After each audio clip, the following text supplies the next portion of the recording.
अभी last vlog and करे हुए 5-10 मिनट ही हुए और फिर आ गए हमारे स्कूटर। अभी तो हेलमेट लेके आऊँ मैं अंदर, स्कूटर आ गई, यही चाबी और ये बंदा भी रेडी हो गया 10 मिनट में, जब तक स्कूटर आए। तो यहाँ पे कैसा खाना मंगाओ, फूड ऑर्डर करा, वैसे स्कूटर हमने ऑर्डर की 10 मिनट में स्कूटर भी आ गई। 10-15 मिनट खाने से जल्दी आती है, खाने को आधा घंटा लगता है, स्कूटर 10-15 मिनट में आ गई। तो अब जाएंगे स्कूटर में पूरी दिल्ली घूमेंगे वापस। जो 6 महीने पहले हम 4 बंदे थे, आज हम सिर्फ 2 घूमेंगे दिल्ली। खाना वाना खाएंगे, अच्छा छोले भटूरे खाने जाएंगे, राजी चौक घूमने जाएंगे, बहुत घूमेंगे। रात तक हमारे पास सिर्फ एक्टिवा चला नहीं है, 100 किलोमीटर आराम से चला लेंगे हम लोग। दिल्ली के रास्तों पे आपका स्वागत है। दिल्ली की गलियों में आ चुके, अभी तक हाईवे पे चल रहा था, तब मैंने ब्लॉक नहीं किया। और अभी मेरे को पता नहीं मेरी आवाज़ आ रही है कि नहीं आ रही, क्योंकि हेलमेट पहना है। तो सीपी से खाली हमको लाल किला रेड फोर्ट आने में कितना टाइम लगा? 15-20 मिनट ऊपर, बहुत कम रास्ता है, 5 मिनट का रास्ता होगा विदाउट ट्रैफिक। ट्रैफिक इतना गंदा है ना अभी कि भाई हमको आराम से आधा घंटा लगा। एंड में बहुत गंदा ट्रैफिक है रेड फोर्ट में। पिछले लास्ट 3 बार से ट्राई करा था, आज जाके मौका मिला, क्योंकि लास्ट टाइम 15 अगस्त आ रही थी तो बंद कर दिया था 1 महीने से पहले। उसके पहले कुछ और था तो टाइम नहीं मिला तो जा नहीं पाता। आज फाइनली रेड फोर्ट जा रहे हैं, लेके आएंगे अंदर से। हमारे बाजू में पड़ी है GS BMW, एक दिन 1250 की चाबी होगी आपके हाथ में। फिर इसके बाद जाएंगे इंडिया गेट। काफ़ी घूम रहे यार, एक्टिवा चला रहा, ऊपर व्लॉग नहीं बना पा रहा क्योंकि ट्रैफिक इतना है, गंदा ट्रैफिक है यहाँ पे। अभी प्लान मोमोज खाने का भी है और क्या है, छोले भटूरे। अभी मैं हेलमेट पहन के चल रहा हूँ क्योंकि सेफ्टी इज़ नंबर 1 प्रायोरिटी। क्योंकि हम वापस 2 हेलमेट और डिक्की में एक हेलमेट आता है, तो एक हेलमेट हमेशा लेके चलना पड़ता है, इसलिए मैं पहन के चल रहा हूँ, लेके नहीं हाथ में। रेड फोर्ट में घुसते ही यहाँ पे आपको एक मार्केट मिल जाएगी, देखो छोटी सी मार्केट है। यहाँ पे आपको ज्वेलरी और फिर शॉल वॉल। तो देखो शाहजहाँ इधर बैठता था, जो वाइट मार्बल है वहाँ पे शाहजहाँ बैठता था, और उसकी पब्लिक यहाँ बैठती थी सामने, मतलब जो भी प्रॉब्लम होती थी उनको जो भी सुनता था वो यहाँ बैठ के सुनता था और सॉल्व करता था। ऐसा कुछ सीन यहाँ पे ऐसा लिखा है बाहर, दीवाने का लिखा था, दीवाने आम। अभी हम होटल जाए थे, रिटर्न हो रहे थे होटल, और हमारी राइट साइड ट्रैफिक दिखाऊंगा आपको। ट्रैफिक देखो कितना भरा हुआ है पीछे तक, हम लोग बहुत गंदा फंसा ट्रैफिक में। अभी हमको लेफ्ट लेन मिली, अभी 2 किलोमीटर बाकी होटल। खाली मैंने ट्रैफिक दिखा लेंगे, बाजू में साइड में रोके और ट्रैफिक दिखा। और ये बर्गमैन में पहली बार चला रहा हूँ, और बर्गमैन में ज़्यादातर लोग कौन चला आपको मालूम भी होगा। जैसे ही होटल पहुँचे वैसे ही नींद आना शुरू हो गई मेरे को। वैसे ही आ रही थी रास्ते में, जब मैं एक्टिवा चला रहा था तो मैंने सोचा आधा 1 घंटा सो लेता हूँ, आराम कर लेता हूँ। फिर आराम करने के बाद अभी उठा और अभी आ गए हम लोग खाने। फिर मैं देखो ऑर्डर कर दिया है, अभी आ जाएगा थोड़ी देर में खाना। 8:30 ऑलरेडी हो चुके इसकी, या 11:55 की है, तो 12 बजे की अप्रॉक्स है, तो 9:30-10 बजे निकलेगा यहाँ से। 9:30 नहीं, 10-9 बजे निकलना है इसको। कैसा है, हम लोग रैंडमली होटल में आके खा रहे हैं यहाँ पे, पता नहीं कैसा होगा। अच्छा ही होना चाहिए, अच्छा होगा कि नहीं होगा मेरे को तो लग रहा है अच्छा होगा। पर दिल्ली में मज़ा आ रही है। 100-500 बोले तेरे को? मेरे को मज़ा आया पूरा दिन।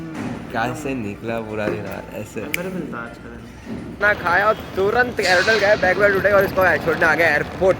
आगे T1 इसका डोमेस्टिक। अभी T1 कितना मस्त बना दिया है, एयरपोर्ट एकदम रिनोवेट कर दिया है पूरा। एयरपोर्ट 1 साल पहले गिरा था, मतलब टूटा था। जैसे मेरी फ़्लाइट थी 5 अक्टूबर को थी या 11 अक्टूबर को थी, हाँ, उसके 2-3 दिन के आजू बाजू पूरा एयरपोर्ट गिर गया था, बच गया था। मतलब मैं, काफ़ी लोगों ने बताया था कि भाई 1-2 दिन में वो पूरा एयरपोर्ट जो ऊपर तक दिख रहा है छपरा उतना पूरा नीचे गिर गया था। और फिर मैं तब जॉर्जिया में था। हाँ चल भाई मिलते हैं। तो अब जा रहा है ये, ठीक है, मिलेंगे, बाय बाय गाइस, टाटा सिया। चल मेरे को मुंबई पहुँच के कॉल कर, ठीक है, मैं जागी रहा हूँ, नहीं रहा अभी। तो ये जा रहा है मुंबई, अब निकलेगा। फिर मेरी सुबह की फ़्लाइट है 6 घंटे बाद। अभी मैं हूँ वसंत विहार मेट्रो पे, ठीक है। गलती से आ गया था क्योंकि यहाँ पे सिर्फ डिफेंस वाले लोग आ सकते हैं। मैं गलती से आ गया तो इन्होंने मेरे को बोला आपको वापस जाना पड़ेगा, तो अभी जा रहा हूँ नेक्स्ट स्टॉप पे।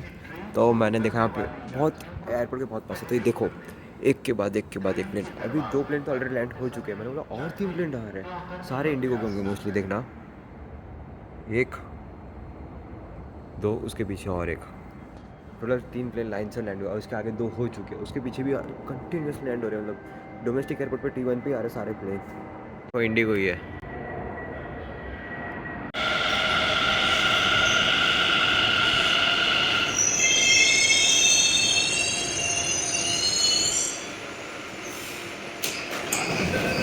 अभी रात के 12:30 बज रहे हैं और ये रही बर्गमैन। जा रहा हूँ रेंट, जहाँ से रेंट पे ली थी वहाँ पे देने। वो तो होम डिलीवरी करके देता, बोला कि रात को भैया हम लेने नहीं आ सकते, आप देने आ जाओ।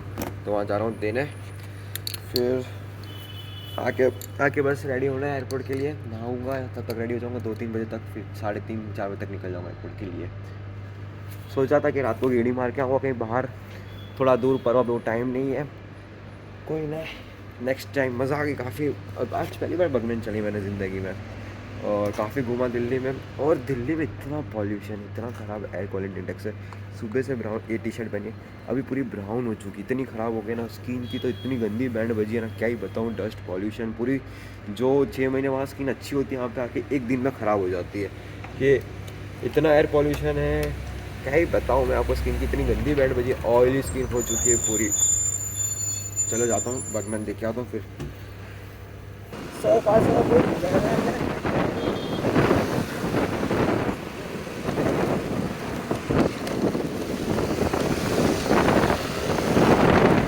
बज रहे रात के 3, मैं रेडी हो चुका हूँ एयरपोर्ट निकलने के लिए। बस अभी खाली उबर बुक करनी और निकल जाऊंगा। प्लान तो था कि आर्यन को भी मैं एक्टिवा पे छोड़ के एयरपोर्ट, यहाँ पे पास में ही 8-10 मिनट का रास्ता है, पर एयरपोर्ट पे एक्टिवा या टू व्हीलर अलाउड नहीं है, ले जाते तो फाइन वाइन चला कट जाता, 1000-2000 पता नहीं, जितना भी चलाना था कटता। और डिफ़िकल्टी होती इतना, उसकी भी 2 बैग थी, एक ही बैग थी उसकी तो बड़ी, वो पकड़ के बैठ जाता तो पहुँच जाता एयरपोर्ट।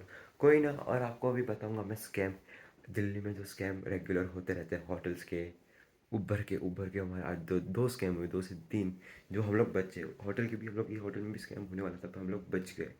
वही आपको थोड़ा डिटेल में बताता हूँ। अभी उबर में जाऊँगा, अगर उबर वाला ड्राइवर अच्छा होगा तो उसको मैं पूछूंगा स्कैम सही में हो रहे हैं कि ये लोग कुछ चालाकी कर रहे हैं, फिर उबर की सही में गलती, लोग उबर की गलती निकालते हैं। फिर भाई मैं समझाता हूँ क्या क्या हुआ सुबह से। तो हुआ कुछ ऐसा कि हमने सुबह एयरपोर्ट से उबर करवाई होटल तक की, जो हमने booking.com से देखी थी। हमने बुक नहीं की थी, सिर्फ देखी थी। तो हमने उबर से करवा ली। तो इधर लेके आया, हमको दिखा रहा था कुछ 350 या 400 के, 390 दिख रहा था, राउंड फिगर देख लो तो 390 या 400 गिन लो आप। तो हमने बुक कर दी, उबर वालों ने उतना दिखाया, बुक की, ठीक है। वो हमको इधर तक लेके आया। फिर उसने हमने बोला कैश, उसमें कैश लेके आया था। हमने बोला था कि हम ऑनलाइन पेमेंट डायरेक्ट ड्राइवर को करेंगे। तो फिर वो सीधा दिखाता है 1000 रुपये का, 950 से 1000 रुपये का स्क्रीनशॉट के आपको इतने पे करने। हमने बोला, उबर वाला हमको दिखा रहा है 350-400, तू 1000 कैसे ले रहा है हमारे से। तो उससे हमने आधा घंटा झगड़ा। वो फिर आता है 800 दे दो, कोई बात नहीं, मेरे को एयरपोर्ट का टोल भरना पड़ता है, ये भरना पड़ता है, आप 800 दे दो, 700 दे दो, 500, लास्ट में 500 पे आके मान गया। फिर 400 पे हमने कंप्लेन कर दी। फिर रात को इधर आके होटल में आते ही तुरंत कंप्लेन की। तो वो बोलता है कि उबर की गलती है, उसकी गलती। और उसका मेन सीन क्या था कि उसने खुद की आईडी से उबर नहीं चला रहा था, उसका नाम कुछ स्माइली था, वो चला किसी और की आईडी रहा था, सैम में पता नहीं उसके दोस्त की आईडी। गाड़ी दिखा रही थी हमको सुजुकी सीलियो या कोई ऐसी गाड़ी दूसरी दिखा रही थी, और आती है हुंडई। और फिर हमको भी डाउट में था कि भाई ये गाड़ी कैसे है। फिर वो चैट पढ़ा था कि आप ही होता, हम लोग बैठ गए, चलो हमको ट्रस्ट आ गया कि ये बंदा है, क्योंकि उसमें भी ओटीपी होती है, एक्सेप्ट कर ली। फिर यहाँ पे आके वो 950-1000 मांग रहा है, ये तो भाई स्कैम है। फिर तो हमने उससे लड़ झगड़ के 400-500 में मना दिया कि हम तो नहीं देने वाले इससे ज़्यादा, क्योंकि हमको इतना दिखा है। हमने उबर में कंप्लेंट मार दी। वो बोलता है कि मैं भी कंप्लेंट मार रहा हूँ। वो उबर की गलती नहीं करे, ऑनलाइन में ये दिक्कत आती है। हमने बोला तो तुम लोग भी उबर में कंप्लेंट करो, हमको क्यों बोल रहे हो, हम तो इतने ही देंगे। फिर उतने दे के निकल गए। उबर में कंप्लेंट भी डाल दी। एक उबर वो कराई थी मोटो वाली, तो दिखाती रॉयल एनफील्ड, आती कोई स्प्लेंडर है। और फिर बंदा बोलते हैं आपने ऑनलाइन पेमेंट क्यों की थी, कर दी, कैश चाहिए था, ऑनलाइन पेमेंट हमको नहीं आती। ये सही में उबर की गलती है, फिर ये लोग खाली चाल करते कि हमको पैसा चाहिए। स्कैम है, स्कैम है, मेरे साथ तो स्कैम ही है। तो ऐसा 2-3 बार हुआ। अब भी बच के रहना, दिल्ली में आओ, इंसान अच्छे मिलेंगे, इंसान मतलब वो लोग बनते बहुत अच्छे हैं कभी कभार, और वो आपको स्कैम करना चाहते हैं, पर हमेशा नहीं होता। हमको काफ़ी अच्छे अच्छे बंदे मिलते हैं जो जेन्युइनली हेल्प करते हैं।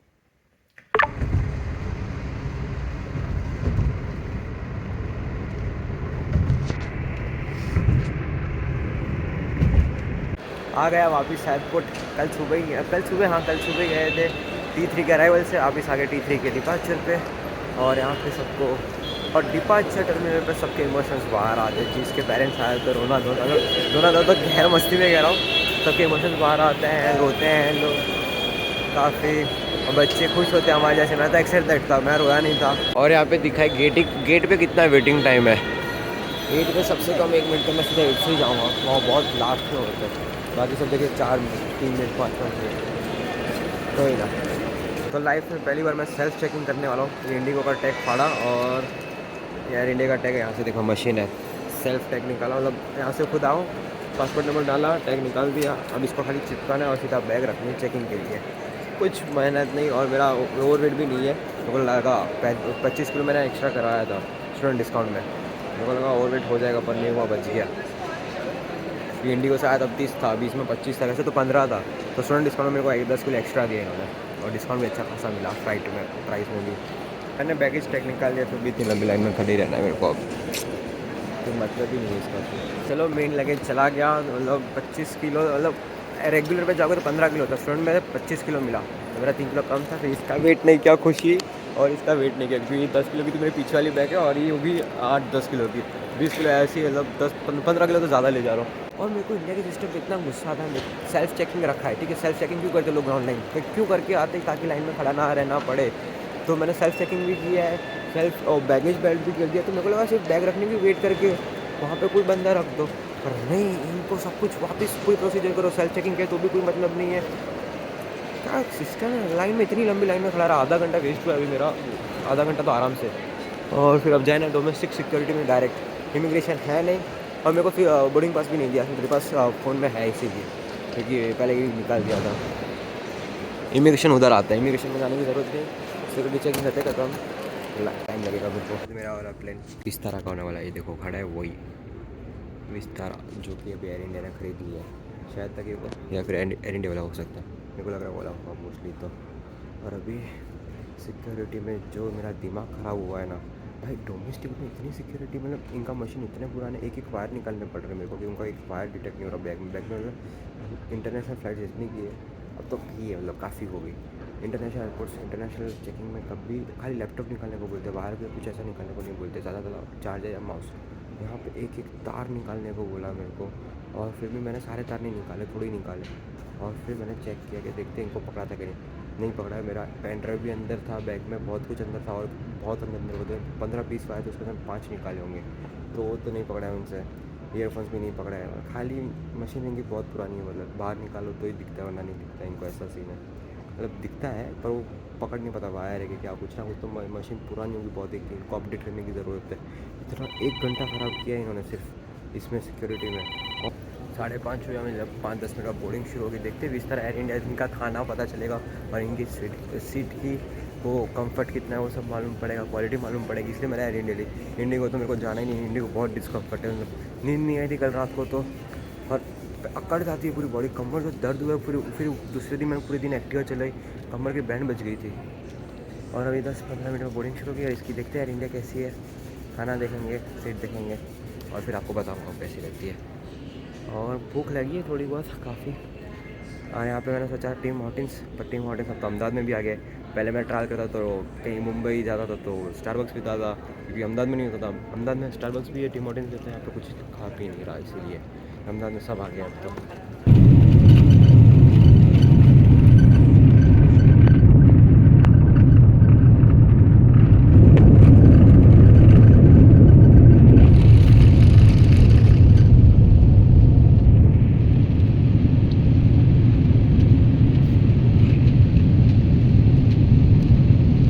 अहमदाबाद एयरपोर्ट काफ़ी डेवलप हो चुका है, डोमेस्टिक एयरपोर्ट, और यहाँ पे भी स्टारबक्स से, यहाँ पे डोमेस्टिक के बाद टीम ऑफिस पे काफ़ी सारा फुटबॉल खुल चुका है, काफ़ी अच्छा डेवलपमेंट किया है।